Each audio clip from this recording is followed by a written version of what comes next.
ଦେଖିବାକୁ ପୁରା କଦମ୍ବ ଫୁଲ, ଭିତର ଭାଗଟି ହଳଦିଆ ବର୍ଣ୍ଣକୁ ଉପର ଭାଗଟି ଧବଳ। ନିରାମିଷ ମାଉଁସ ଭାବରେ ତାର ଭାରି ଆଦର, କିଏ କହିପାରିବ ନାଁଟି ତାର। ଦର୍ଶକ ବନ୍ଧୁ ସମସ୍ତଙ୍କୁ ପ୍ରଣାମ। ମା ଗେଲୁ ପାକଶାଳାକୁ ଆପଣମାନଙ୍କୁ ବହୁତ ବହୁତ ସ୍ୱାଗତ। ଆପଣମାନେ ସମ୍ପୂର୍ଣ୍ଣ ଠିକ୍ ଗେସ୍ କରିଛନ୍ତି।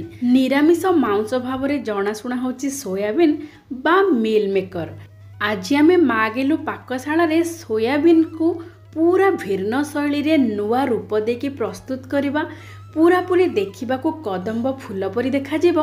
आउ ता सहित गोटे चटपटा ग्रीन चटनी प्रस्तुत करवा पूरापूरी रेस्टोरेंट स्टाइल रे आउ स्वाद रे, जहाँकि आमर आजिर कदम्ब सोयाबड़ी पई बहुत बड़ा स्वादिष्ट रहिबो। ई चटनी आपण माने ई चटनी को प्रस्तुत करके कबाब हो, टिक्की हो किंबा जेकोसी तंदूरी आइटम रे मध्य खाई परिबे। बहुत स्वादिष्ट रहिबो। तेबे आसंतु आजिर प्रस्तुति आरंभ करवा। आमर आजिर मुख्य सामग्री होची सोयाबीन। एबे आमे गोटे गिना सोयाबीन नहीं जिबा, ताको टिके साइड रे रखिदबा। एबे आमे चूल्हा रे बसैदबा पानी, आउ गोटे छोट चामच लुण देदबा, आउ ताको भल भाबरे मिसेकी मीडियम फ्लेम रे रखिदबा, जेमिति के पानी भल भाबरे फुटी जिवो। जेमिति पानी फुटिबाकू आरंभ करिवो, सेतेबेले आमे सोयाबीन बड़ी को पकेइदबा, आउ घोड़ेई दबा। तापरे गैस रो फ्लेम को ऑफ करिदबा। तापरे आमे कड़ाई को बाहर करके एमिति 5 ରୁ 7 मिनिट पई छाड़ीदबा। देखंतु आमे एठी कोन करबा ना, गोटे मुठा चाउल को बतुरे के गोटे घंटा पई रखी देथिलु। चाउल को भल भाबरे 2-3 थर धोई देबे। तापरे घंटे पई आपण माने पानी देकी बतुरीबा पई छाड़ी देबे, जहा फଳରେ कि चाउल भल भाबरे बतुरी जिवो। एबे आमे कोन करबा ना, चाउल रो सब पानी को बाहर कर देबा। तापरे एमिति गोटे स्ट्रेनर नेबे, सेथिरे आपण माने चाउल को दे देबे, आउ किछि समय पई छाड़ी देबे। आधा घंटा पाखापाखि छाड़ी देबे, जहा फଳରେ कि चाउलर जो अवशिष्ट पानी अंश थिबो सब बाहरी जिवो, आउ टिके चाउल सुखी जिवो। किंतु पंखारे सुखैबेनी, एमिति रखिदेले से आराम रे हे जिवो।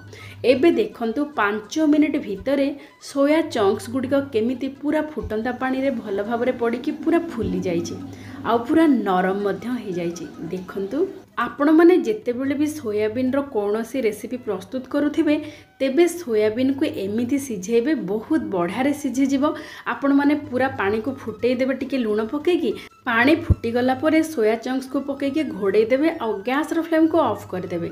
देखिबे 5 ରୁ 7 मिनिट रे भल भावरे सिझी जाइथिबो सोया बड़ी। आपण माने बेसी ताको सिझेइबेनी, नचेत बेसी सिझी गले तार भल टेक्सचर आ स्वाद आसीबनी। एमिति सिझेइबे, बहुत बढ़िया रहिबो सोया बड़ी। एबे आमे सोया बड़ी को भल भावरे थरे धोई देबा। तापरे सोया बड़ी को भल भावरे चुपुड़ी देबा, जहा फଳରେ कि किछि पानी अंश जेमिति न रहे। तापरे आमे मसला बटा ग्राइंडिंग जार रे दे देबा, आ पल्स मोड रे ताकू आमे ग्राइंड करबा। रही रही बेसी समय ताकू पूरा बाटिबेनी कि पूरा पालिश करबेनी। देखंतु एमिति कीमा टाइप रो आमे प्रस्तुत करबा सोया चंक्स रो। एबे आमे गोटे थाली नै जिबा, किंबा आपण माने चाहिले गोटे मिक्सिंग बोल मध्य नै परिबे। एबे आमे थाली रे दे दबा सोया रो कीमा को। देखंतु केते पूरा ड्राई ड्राई हेछि, आ पूरा झुरझुरा हेछि हेछि पूरा कीमा परी। एमिति रखिबे, बिल्कुल पानी अंश रखिबेनी। प्रथम सामग्री आमर सोया कीमा। द्वितीय सामग्री आमे नेइछु एठी गोटे सिझा आलू। आउ आलू सांगे सांग गरम गरम करके आलू नेबेनी। सिझा आलू को आपण माने फ्रिज रे रखिदेबे किछि समय पई, जहा फଳରେ कि आलू टिके टाइट हे जिवो, बेसी पानी अंश रहिबनी आलू सिझारे। एबे आमे गोटे आलू सिझा को एठी दे देबा। आपण माने चाहिले ग्रेट करके मध्य नै परिबे, नचेत आपण माने एमिति चकटिकी मध्य नै परिबे। हमर द्वितीय सामग्री होची एठी आलू सिझा। गोटे पियाज को छोट छोट खंड करके एमिति काटिकी पके देबे। तापरे गोटे गाजर आमे एठी नेचु कोरिकी पकेबे। एथिरे आपण माने बंधाकोबी कैप्सिकम मध्य पकेई परिबे। आ भलो बासना पई गोटे आधा इंच रो खंडे अदा को छोट छोट खंड करके काटी देबे। कंचा लंका 2-3टी, आ रसुण 5-6 कोला, ए सब को पूरा गुंड करके पकेबे। बहुत बड़ा स्वाद आसीबो। एबे दबा स्वाद अनुसार लूण, गोटे छोट चामच मटन मसला, बहुत बड़ा स्वादिष्ट रहिबो। तापरे अल्प टिके हळदी गुंड, आ बाइंडिंग पई आमे एठी नबा 2 बड़ चामच बेसन। आपण माने चाहिले कॉर्नफ्लावर बा कॉर्नस्टार्च मध्य पके परिबे। आउ आमे एथिरे आलू मध्य देइचे, आउ बेसन द्वारा बहुत बड़ा बाइंडिंग हबो। तापरे आमे एई सब सामग्री को भल भाबरे मिसै देबा। देखिए भल भाव मिसई सारा पर गोटे डो भाया हो बिना मांसरे आपण मानकु यार स्वाद आउ टेक्सचर पूरा मांस परी लगे। एबे देखंतु एथिरे आमे जेतु रसुण अदा कंचा लंका मटन मसला ये सब देइचे तार स्वाद और बास्ना बहुत बढ़िया रहिबो। एबे देखंतु गोटे डो भाया हो गला परे आमे ताकू टिके बड़ बड़ गुड़ा करके बाहर करवा। देखंतु एमिति टिके मीडियम साइज रो बॉल्स प्रस्तुत करवा। जेमिति कदम्ब फूलर भीतर भागटी पूरा हलदिया रंग देखा जाए सेमिति आमे प्रस्तुत करवा ए बॉल्स गुड़िक। जेहेतु आमे ए बॉल्स गुड़ी को स्टीम करवा सेथिपाई बिना तेल रे जेहेतु प्रस्तुत करवा बहुत हेल्दी और टेस्टी रहिबो।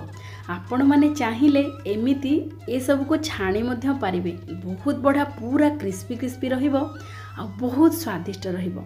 देखंतु एबे हमर बॉल्स गुड़िक पूरा पूरी प्रस्तुत हो जाइए। आमे जो चाउल को बतुरे की ताकू छाणी की रखी थिले से चाउल भल भाव में पानी छाड़ी जाइए। एबे हमें से चाउल को गोटे साइड रे रखीदेबा थाली आउ से चाउल उपरे ए बॉल्स गुड़िक धीरे धीरे गड़ेबा जहा फल कि बॉल्स चारिपटे ये चाउल भल भाव में लाखिकी रहिबो। हाल्का हाल्का गड़ेबे बेसी प्रेस करेनि। तापर गड़े सारा पर हाथ में हाल्का हाल्का टिके प्रेस करदेबे। देखंतु केते भल भाव में कोट होगी जमीती रहिबो सेमिति आपण माने चाउल को ता चारिपटे बुलेई बुलेई देबे। एमिति आमे सबु बॉल्स रे चाउल सबको भल भाव में लगेदेबा। देखंतु एमिति चाउल देखा जाउची जेतेबेले सिझी जिवो चाउल भल भाव में फुली जिवो आ बड़ बड़ साइज रे ही जिवो आ पूरा कदम्ब फूलर ऊपर भाग जेमिति देखा जाए सेमिति देखा जिवो। एबे आमे गोटे थाली नहीं जिबा सेथिरे गोटे छोट चामच देसी घी भल भाव में लगेदेबा आ ए कदम्ब सोया को देदेबा। तापर आमे सिझेइबा पई बा स्टीम करिबा पई गोटे कड़े रे अल्प टिके पानी देदेबा। ता भितरे गोटे स्टैंड हो किंबा गोटे गिना रखीदेबा। ता उपरे आमे सोयार जो प्रस्तुत करिचे बॉल्स गुड़िक थाली उपरे रखीचे ताकू रखिकी आउ गोटे बड़ थालीटे घोड़े देबा। आउ एमिति आकु आमे 10 मिनिट पई छाड़ी देबा मीडियम फ्लेम रे। आमर सोया बॉल्स गुड़िक जेहेतु बेसन अच्छी से भी मध्य भल भाव में सिझीज आउ चाउल मध्य भल भाव में सिझिकी फुली जाइए। देखंतु मात्र 10 मिनिट आपण माने मीडियम फ्लेम रे बसई देबे केते सुंदर भाव में प्रस्तुत हो जाइए। एबे आसंतु आमे एई कदम्ब सोया बड़ी पई गोटे बहुत बड़ा चटपटा चटनी रे प्रस्तुत करवा। सेथि पई आमे एठी नेचु पुदीना पत्र अल्प किछि आ धनिया पत्र नबा तार डबल माने पुदीना पत्र जेतिकी तार डबल नबा धनिया पत्र आ धनिया पत्र टिके डांग सहित नेबे बहुत बढ़िया बास्ना रहिबो। स्वाद अनुसार लुण देदेबा कला लुण अल्प टिके भजा जीरा गुंड चाट मसला पाउडर गोटे छोट चामच 2टी रसुण कोला गोटे छोट खंड अदा आउ थिकनेस पई आमे एठी नेचु गोटे बड़ चामच सेव आउ ता सहित कंचा लंका 2टी आउ लेंबू अल्प टिके लेंबूर रस आउ एथिरे पानी न देकी आपण माने गोटे आइस क्यूब देकी बाटिबे जहा फल कि ए जो पुदीना और धनियार ग्रीन कलर पूरा पूरी भल भाव में रहिबो। देखंतु केते सुंदर ग्रीन कलर आसीची भल भाव में चिकन करके बाटी देबे केते सुंदर रंग होइचे। देखंतु आमे किंतु एई चटनी को दही रे मिसेबा आ दही टिके गाढ़ा दही नबा दही को प्रथमे भल भाव में फेंटी देबे जहा फल कि दही भल भाव में फेंटी कि पूरा क्रीमी क्रीमी टेक्सचर हेकि हेजिबो। देखंतु बिल्कुल पानी देबेनी एथिरे अधिक टिके बहलिया करके रखिबे दही भल भाव में एबे फेंटी हे जाइछि। आमे एथिरे जो प्रस्तुत करथिले ग्रीन चटनी धनिया पुदीनार सेही चटनी एठी दे देबा। देखंतु एई चटनी को बिल्कुल पानिया करिबेनी सेथि पई आमे धनिया पुदीना बाटिला बेले पानी बिल्कुल देइने केवल ग्रीन चटनी पाई ग्रीन कलरटा मेंटेन होकर रही आमे गोटे छोट खंड आइस क्यूब देकी बाटी थिले आउ एमिते गाढ़ा दही आपण माने फेंटी देबे देखिबे केते गाढ़ा होइकी हमर ए चटनी प्रस्तुत हबो। एई चटनी आपण माने तंदूरी आइटम रे हो किबा कबाब टिक्की सबुथिरे खाई परिबे पूरा रेस्टोरेंट स्टाइल रो हमर कबाब ग्रीन चटनी प्रस्तुत हो गला। आपण माने एई हमर जो प्रस्तुत करूचे आज आमे कदम्ब सोया बड़ी बहुत बढ़िया स्वादिष्ट रहिबो एई चटनी सहित खाइले। देखंतु हमर चटनी प्रस्तुत आउ हमर कदम्ब सोया बड़ी मध्य प्रस्तुत। जेहेतु आमे सोया बड़ी को नुआ गोटे रूप देचे ताको मध्य सेई भावरे सजेबा जहा फल कि आखि को देखा जीव खूब सुंदर आ भोक हो जीव पूरा डबल। एबे आमे गोटे प्लेट नहीं जिबा। प्लेट रे ग्रीन चटनी को आपण माने एमिति देखंतु वीडियो रे जेमिति देखुजंदी सेमिति भाबरे सजे देबे। एमिति सजी सारिबा परे आमे जो कदम्ब फूल परी पूरा देखा जाउची हमर सोयाबीन बड़ी प्रस्तुत करिचे ताकू ता ऊपर ठीक रखी दबा। देखिले केते सुंदर देखा जाउची ना।